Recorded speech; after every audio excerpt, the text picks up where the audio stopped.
आइए बच्चों, डीवीएस के इंटर कॉलेज के यूट्यूब चैनल पर आप सभी का स्वागत है। कक्षा 12 में हम पढ़ने जा रहे हैं आव्यूह में आज का जो टॉपिक है हमारा वो है आव्यूह द्वारा रेखीय युगपत समीकरणों का हल। आज का हमारा क्या टॉपिक है? आव्यूह द्वारा रेखीय युगपत समीकरणों का हल। यानी हमें आज जानना है कि जब युगपत समीकरण रेखीय दिए हों, रेखीय युगपत समीकरण हों, तो उनको हल करने के लिए हमें क्या करना पड़ता है। तो आप बहुत ध्यान दीजिएगा कि हमें युगपत समीकरण को हल करने के लिए, एक मिनट बेटा थोड़ा सा इसको जूम करना है। हाँ, तो हम कह रहे थे कि युगपत समीकरणों को हल करना। अब आव्यूह द्वारा हमने इसके पहले आपको पढ़ाया था कि सहखंडज कैसे निकालते हैं आव्यूह का, और प्रतिलोम या व्युत्क्रम आव्यूह कैसे निकालते हैं किसी आव्यूह का। अब इसी में अगला टॉपिक हमारा ये आ गया। आइए देखते हैं कि किसी युगपत समीकरण को कैसे हल करते हैं।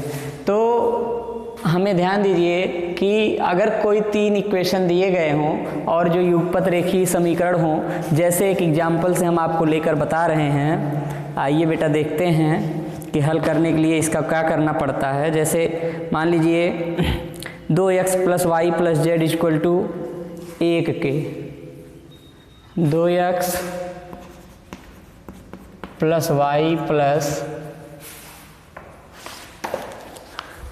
z = 1 के।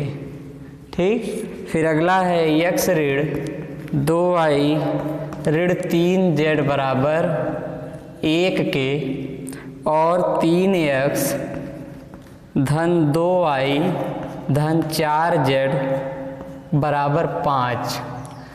कह रहा कि इसका हल आव्यूह विधि से ज्ञात कीजिए। अब आव्यूह विधि से ज्ञात करने का क्या मतलब है? यानी इसको हमें आव्यूह विधि से इसका हल निकालना है, मतलब x y z का मान निकालना है। ठीक, आप स्टेप टू स्टेप देखते जाइए। अब हमें पता है x y z का मान निकालना है और हमें एक फार्मूले का यूज करना होगा यहाँ ax बराबर b।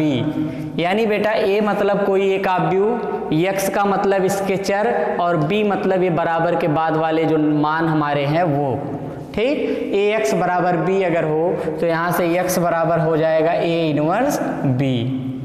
इनवर्स b, इसी का यूज करना है। अब आइए देखते हैं कि कभी भी ऐसे क्वेश्चन में हम करते क्या हैं। तो सबसे पहले आप ध्यान देंगे बेटा, इनको ले आके आव्यूह में लिख लेना चाहिए इनके गुणांकों को। तो 2 1 3 और 1 ऋण 2 2 1 ऋण 3 4, और दूसरे आव्यूह में बगल में ही x y z बराबर 1 1 5। ठीक, अगर मान लीजिए ये चीज़ें हमें दे दी जाएं। अब आप ध्यान दीजिएगा कि 2 1 1 1 ऋण 2, यानी इनके गुणांकों को एक जगह आव्यूह में लिख लेंगे और दूसरे आव्यूह में उनके चरों को x y z को लिख लेंगे और उधर वाले अंकों को भी आव्यूह में पहले लिख लेंगे। अब हमें सबसे पहले आप जान लीजिए बेटा कि हम अब तक जो प्रतिलोम आव्यूह और सहखंडज निकालने में जिस जिस चीज़ का यूज किए हैं, सारा काम यहाँ करना है। सिर्फ इसमें एक स्टेप और ज़्यादा करना पड़ेगा, और वो एक स्टेप और ज़्यादा क्या होगा कि जब वही का मान निकालने के लिए x y z के रूप में लेना होगा। अब हमें पता है ये एक आव्यूह में मिल गया, तो आप हमेशा क्या करेंगे, a बराबर ले लेंगे। a बराबर माना क्या है, 2 1 1 1 ऋण 2 ऋण 3 और 3 2 4। ठीक, ऐसे कर लेंगे। अब हमें इसी का मान निकालना है, ध्यान दीजिएगा। तो आपको पता है कि a बराबर 2 1 3 1 ऋण 2 2 1 ऋण 3 4 आ गया। तो अब इसके वही हमें a 11 a 12 a 13 यानी सहखंडज निकालना है सबसे पहले। ठीक, तो सहखंडज निकालने के लिए क्या होगा, ध्यान दीजिए। उससे भी पहले प्रतिलोम निकालने के लिए हमको इसमें सारणिक a का मान चाहिए। तो सारणिक a का मान 2 गुणे 4 दूनी 8 ऋण 8 और ऋण ऋण धन 6 और फिर धन ऋण 1 गुणे में 4 का 1 में 4 धन 3 का 3 में 9 और धन 1 का 2 का 1 में 2 और धन 6। तो हमारा आ गया सारिक ए बराबर 2, 8 में से 6 गया, मतलब यहाँ 2 गुणे ऋण 2 और ऋण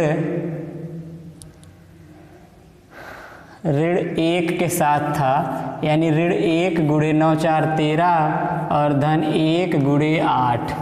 तो हमारा आ गया सारिक ए बराबर ऋण 4 ऋण 13 और धन 8। तो 13 4 17 में से 8 गया ऋण 9, मतलब सारिक ए का मान ऋण 9 आ गया। ठीक, अब सारिक ए का मान आ गया, अब हम इसके सहखंडज निकालेंगे। तो इसको ध्यान दीजिए, ऋण 9 मैं यहाँ लिख दे रहा हूँ, बोर्ड पे जगह कम है तो इसको मिटाना पड़ेगा। आइए देखते हैं बेटा इसके बाद क्या होगा। क्वेश्चन पूरा मिटा दे रहा हूँ। अब हम यहाँ A11 A12 A13 मतलब सहखंडज निकालेंगे। सारिक ए का मान निकल चुका है, तो A11 बराबर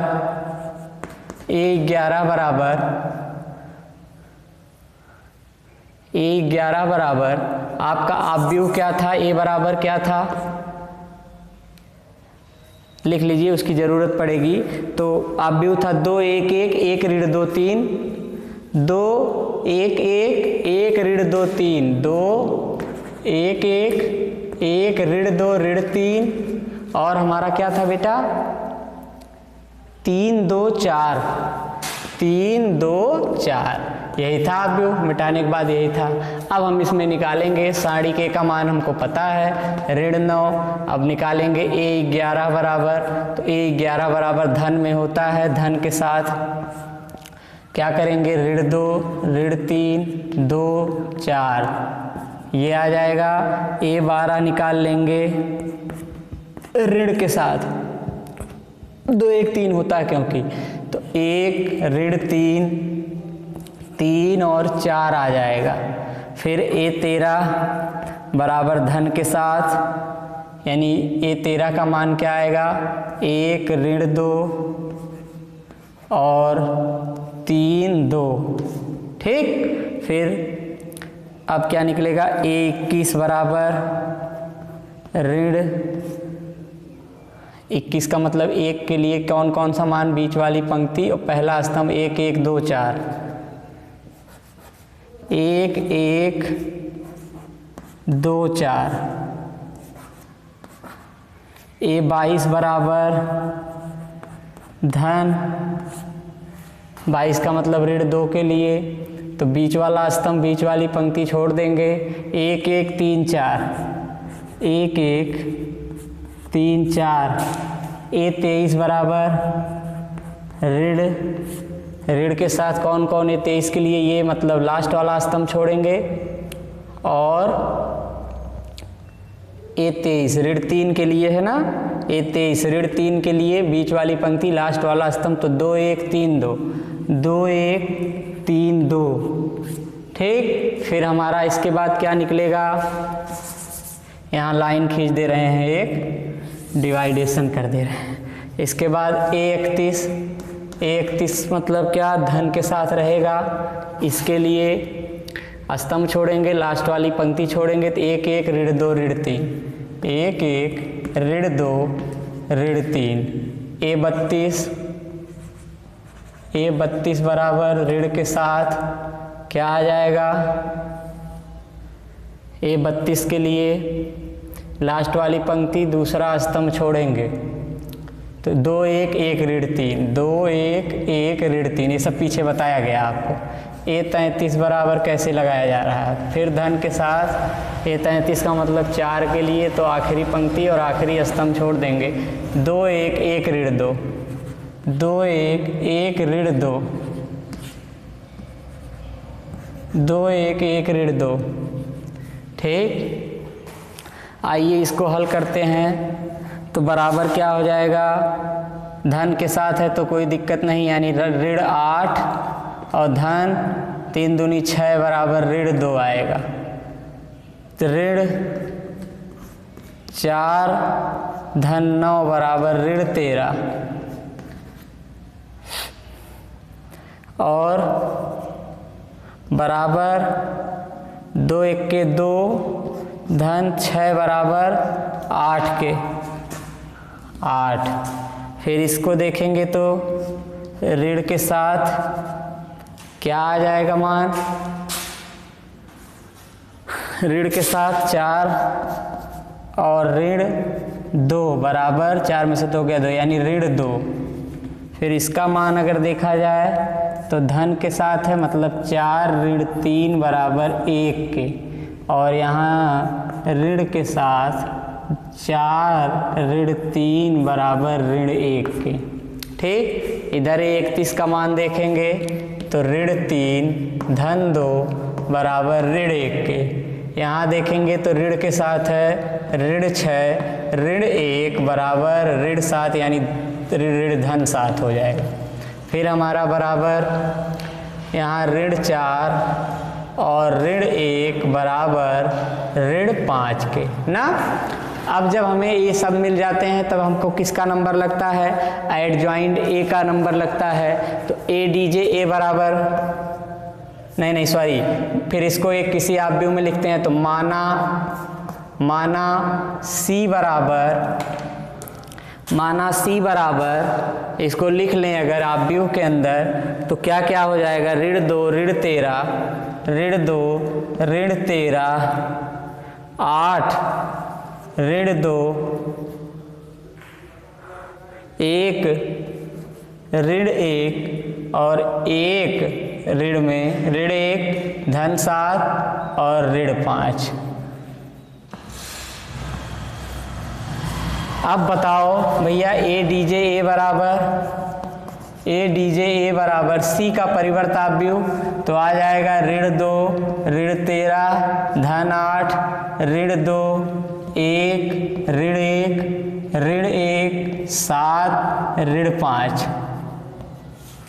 ये हो गया ना, ए डी जे ए आ गया हमारा।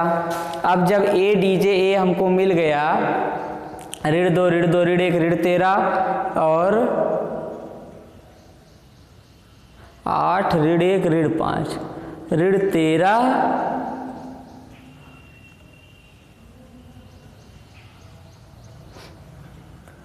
ऋण 13 1 यानी A22 का मान कुछ गड़बड़ हो रहा क्या, देख दीजिए A22 मतलब ऋण 2 के लिए, तो A22 ऋण 2 के लिए ये स्तंभ छूटेगा, बीच वाली पंक्ति छूटेगी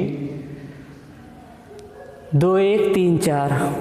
हाँ बेटा यहाँ गड़बड़ हो रहा है, ये 2 1 3 4 रहेगा, 2 1 3 4 तो 4 गुनी 8 और -3 5 आएगा, ये सॉरी यहाँ 5 आएगा, A22 का मान 5 रहेगा 5। तो इसका मतलब ऋण 13 और 5 ऋण 13 5 ऋण 13 5 आएगा ये। ठीक, सॉरी ये यहाँ गलत हो गया था। अब ध्यान दीजिए ए डी जे ए मान आ गया तो ए इनवर्स निकाल लेंगे, यानी ए इनवर्स बराबर होता है ए डी जे ए बटा साड़ी के, आपको पता है बराबर क्या होगा, ए डी जे ए का मान यहाँ है और साड़ी के का मान यहाँ निकला था ऋण 9, यानी ऋण 1 बटा 9 और आव्यूह में ऋण 2 ऋण 2 ऋण 1 ऋण 13 धन 5 धन 7 8 ऋण 1 ऋण 5 ये हो जाएगा ना। अब जब ए इनवर्स आ गया, अब आप ध्यान दीजिए, इसको हम फिर मिटाएंगे बेटा। आपने अभी अभी लिखा था ए एक्स बराबर बी के, आपने अभी अभी क्वेश्चन में क्या लिखा था, ए एक्स बराबर बी के, यानी हम क्वेश्चन में यहाँ ये मिटा रहे हैं, अभी आपको सब समझ में आ जाएगा।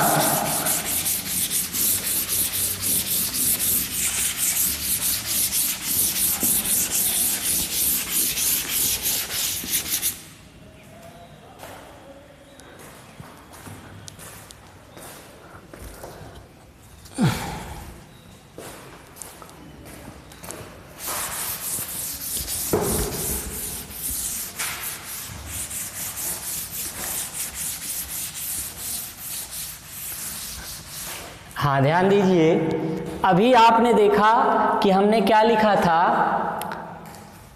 था मान 2 1 1 1 ऋण 2 ऋण 3 और हमारा 3, 2, 4 और एक जगह कोष्ठक में था ये ब्रैकेट में x y z, और इधर हमारा क्या था बेटा, शुरू में आप जब देखेंगे कि इधर था हमारे पास कितना था मान 1, 1, 5, यही था, लिखा गया था 1, 1, 5।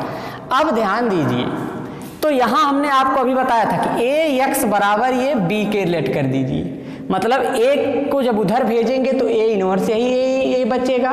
यानी अब वही काम हमको करना है कि x बराबर ए इनवर्स और बेटा b है ना, मतलब x का मान क्या है यहाँ से ले आके रखिए, तो x के जगह पर x y z और हमारा बराबर ए इनवर्स का मान जो आया है ऋण 1/9 और आव्यूह में ऋण 2 और ऋण 1 और इधर हो जाएगा ऋण 13, 5, 7, 8, ऋण 1, ऋण 5 और इनटू में b का गुणा है, b का मतलब 1, 1, 5, तो गुणे में 1, 1, 5 कर देंगे, अंदर गुणा कराएंगे तो x y z बराबर ऋण 1/9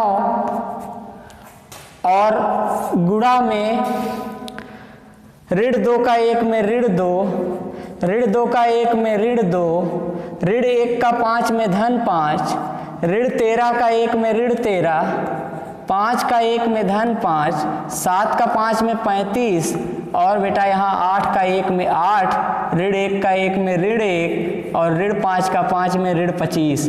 तो आपने देखा क्या आ गया, x y z बराबर हमारे पास मिल गया ऋण 1/9 आव्यूह में ऋण 2 यानी ऋण 4 धन 5, ऋण 4 में से 5 गया तो 1 बचेगा।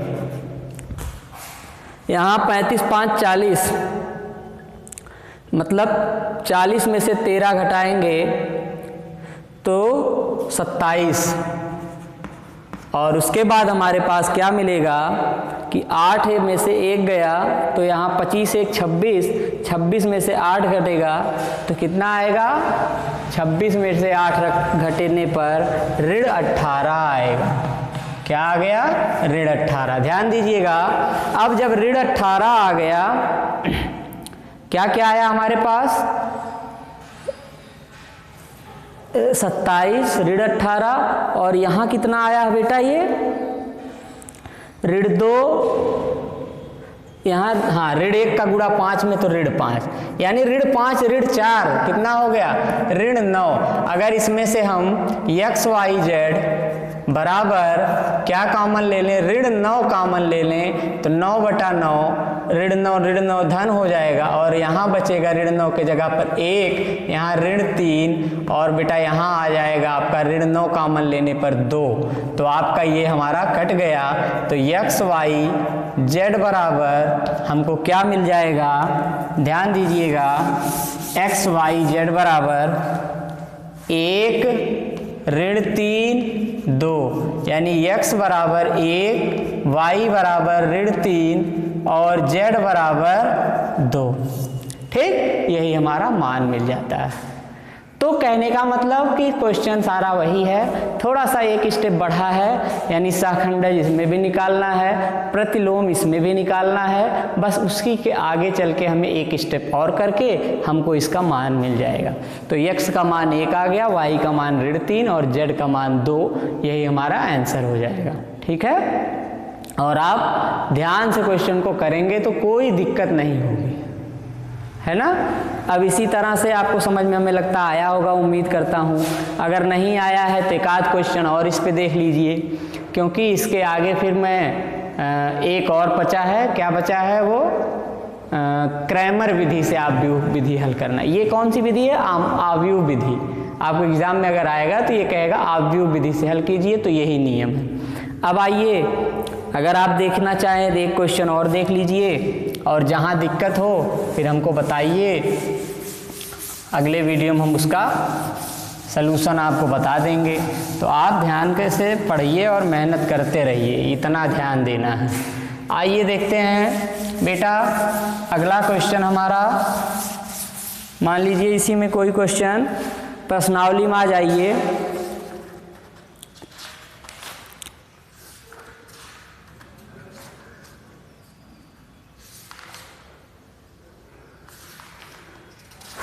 प्रश्नावली में मान लीजिए कोई क्वेश्चन ले लिया जाए, तो प्रश्नावली कौन सी है आपकी 4F का आइए 16वां क्वेश्चन करते हैं। कह रहा निम्नलिखित समीकरणों को आव्यूहविधि से हल कीजिए। सारे क्वेश्चन उसी प्रकार से हैं, लेकिन आइए 16वां बताते हैं हम आपको। एक और क्वेश्चन हो जाए तो 4F का 16वां क्वेश्चन, 4F का 16 नंबर क्वेश्चन क्या दिया गया है? x plus y plus z बराबर, x plus y plus z बराबर हमें दिया गया है 6 x, फिर हमें किताब में 16वां क्वेश्चन है आपकी, x plus y minus z बराबर 0 के और 2x धन वाई ऋण जेड, 2x धन वाई धन 2z बराबर दिया गया है 10 के। ठीक है, अब इसको हल करना है, मान निकालना है। सबसे पहले हमने आपको बताया क्या करना है, इन सारे मानों को अलग अलग करके 1 1 1 1 1 ऋण 1 और यहाँ मिल जाएगा 2 1 2 और दूसरे आव्यूह में x y z बराबर 6 0 10। ठीक, ये हो जाएगा। आपको लिखना है माना a बराबर 1 1 1 1 1 ऋण 1 2 1 2। ठीक है, अब बेटा हमें इसी का क्या क्या निकालना है? पहले साड़ी के का मान निकालना है, तो साड़ी के का मान क्या आ जाएगा? 1 गुणे 2 माइनस नहीं बल्कि प्लस 1, फिर माइनस 1 गुणे 2 प्लस 2 और प्लस 1 गुणे 1 माइनस 2। ठीक, यहाँ हमारा साड़ी के बराबर आ गया 1 गुणे 3 और फिर ऋण 1 गुणे 4 फिर धन 1 गुणे ऋण 1, यानी साड़ी के बराबर 3 ऋण 4 और ऋण 1, तो ऋण 4 ऋण 1 ऋण 5 में से 3 गया तो ऋण 2। ठीक, अब साड़ी के का मान ऋण 2 आ गया।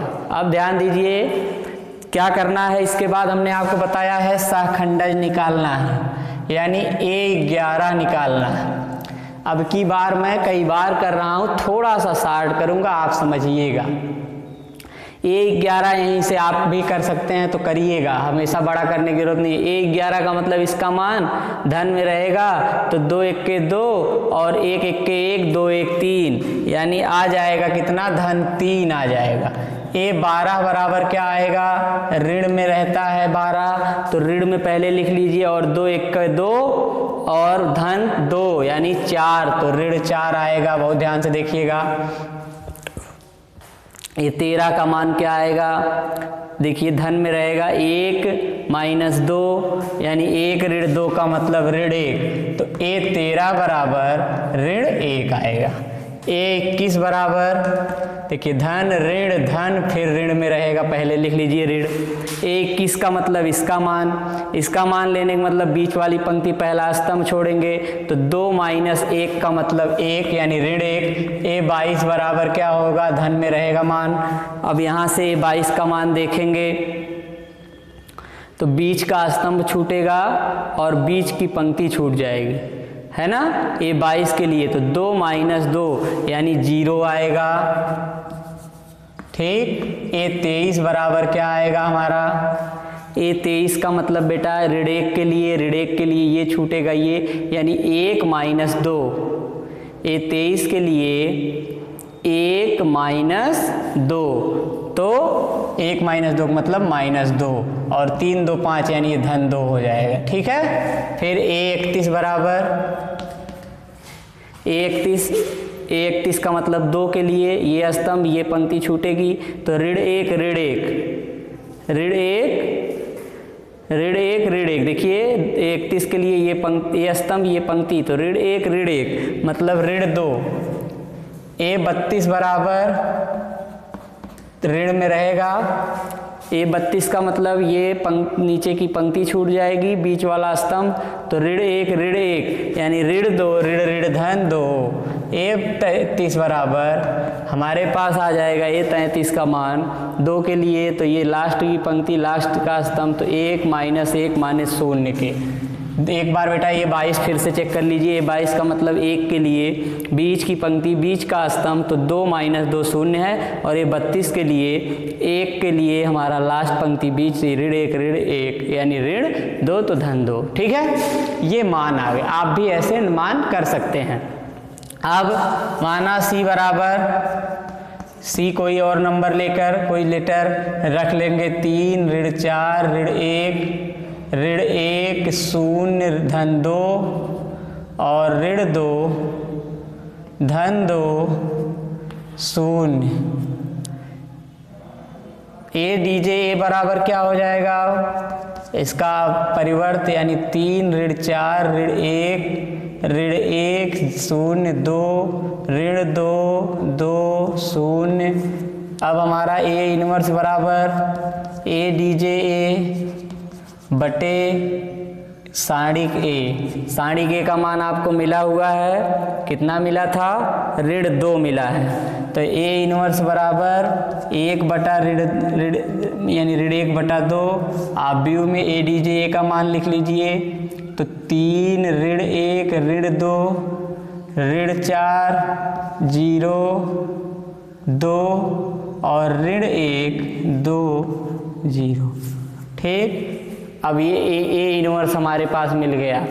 अब हमें कहाँ ले आके इनवर्स का मान रखना है? यहाँ ले आके रख देना है इस प्लेस पर। इसको हम थोड़ा सा मिटा रहे हैं, जगह नहीं है। आप ध्यान दीजिए, अभी हमने आपको बताया था कि इसका रूप अगर देखा जाए तो Ax बराबर B का है, यानी x बराबर A इनवर्स B।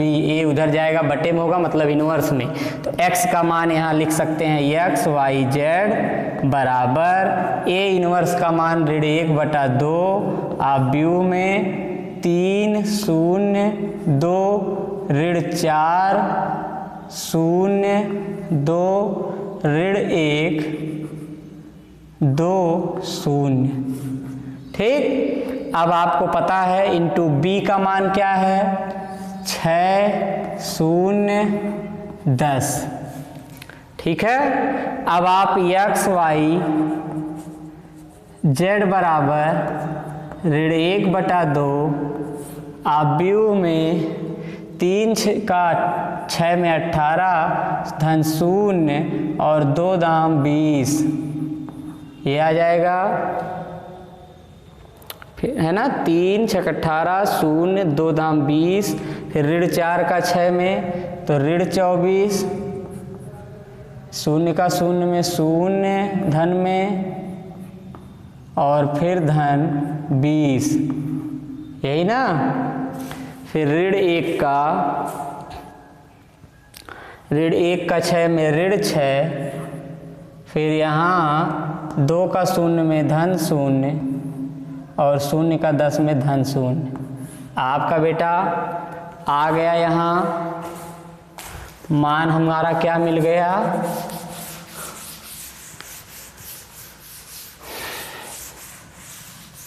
मान हमारा मिल गया x y z बराबर ऋण 1 बटा 2। व्यू में 18 20 38 और 20 24, मतलब 24 में से 20 गया ऋण 4 और यहाँ 6 ऋण 6 यानी ऋण 6 ना। एक चीज़ ध्यान देना है केवल कि ये ऊपर वाला सारा मान क्या था?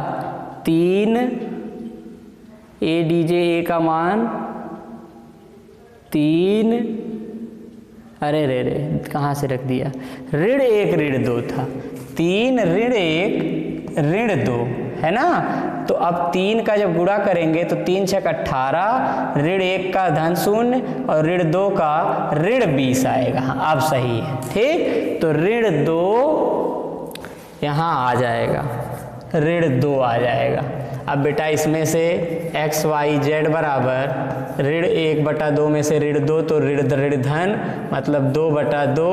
अवयव में 1 2 3 ये कट गया, एक्स वाई जेड बराबर 1 2 3 तो x बराबर 1 y बराबर 2 और z बराबर 3 के ये हमारा आंसर हो जाएगा। ठीक, तो कैलकुलेशन में अगर कहीं मिस्टेक नहीं होती है, कहीं गलती नहीं होती है तो आपको इसमें बहुत दिक्कत नहीं लेनी है, स्टेप टू स्टेप चलते जाएंगे आप तो बेटा क्वेश्चन आपका हल हो जाएगा।